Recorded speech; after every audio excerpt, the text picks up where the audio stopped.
धनंजय, बरं झालं तुम्ही आलात, बोललात. काल परवापासून गेले अनेक दिवस भुजबळ साहेब तुम्ही येणार की नाही याच्याबद्दलची चर्चा, तीच ब्रेकिंग लाईन त्या ठिकाणी होती. तुम्ही आलात, पण मोकळं केलं. थोडंसं शिस्तीमुळे तुम्हाला शेवटच्या टप्प्यात मला इशारा करावा लागला आणि तुम्ही इशारामधले समजदार आहात, पण तरी सुद्धा तुम्ही आलात, मोठेपणाने बोलला. आणि गेल्या महिना दीड महिन्यामध्ये ज्या परिस्थितीमध्ये तुम्ही अनेक गोष्टींना सामोरे गेलात त्याच्याबद्दलची सुद्धा मनमोठेपणाची भावना तुम्ही या ठिकाणी व्यक्त केली.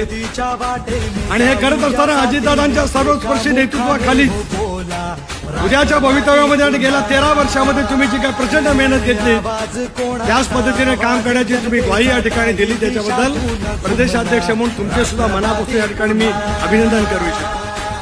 राजकारणामध्ये वावरत असताना असे क्षण आयुष्यामध्ये येत असतात. आपल्या संयमाची